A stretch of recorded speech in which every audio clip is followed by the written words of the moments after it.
मनुष्य का सबसे बड़ा दुर्भाग्य है कि वह मनुष्य होकर भी आत्मचेतन नहीं है। इसका अर्थ इतना ही है कि हम बिना दूसरों के या बिना वस्तुओं के सचेत अवस्था में नहीं रहते। अगर हमें सचेत रहना है तो सामने कोई वस्तु चाहिए या कोई व्यक्ति चाहिए।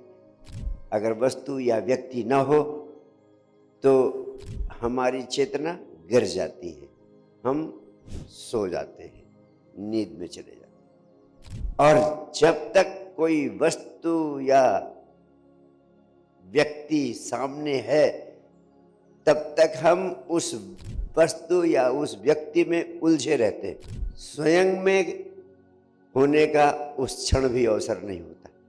आत्मचेतन का अर्थ है कि बिना किसी विषय के, बिना किसी वस्तु के, बिना किसी दूसरे व्यक्ति के हम सचेत होशपूर्ण अवस्था में रह सकें।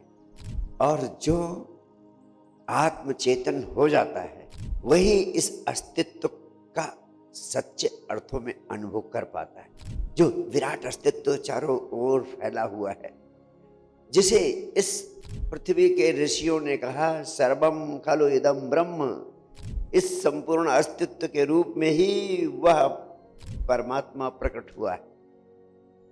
तो इस अस्तित्व के रूप में जो कुछ आपको आंखों से दिखाई पड़ता है उसी के रूप में वह प्रकट हुआ है, लेकिन होश पूर्वक उसका सीधा साक्षात सीधा अनुभव आप कभी नहीं कर पाते। इस अस्तित्व रूपी परमात्मा का सीधा साक्षात अनुभव आप कभी नहीं कर पाते हैं, क्योंकि होश में होते ही नहीं है। होश में जब होते हैं तब सामने या तो कोई वस्तु हो या व्यक्ति हो, और जो सामने होता है उसी में उलझे होते हैं, तो अस्तित्व का अनुभव नहीं और स्वयं का अनुभव नहीं।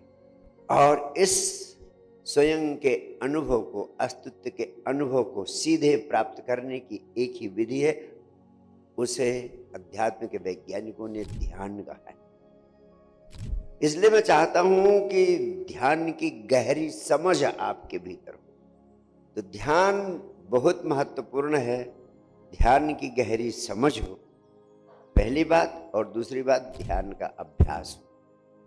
तो ध्यान के अभ्यास के लिए मैंने आपको संजीवनी क्रिया दी।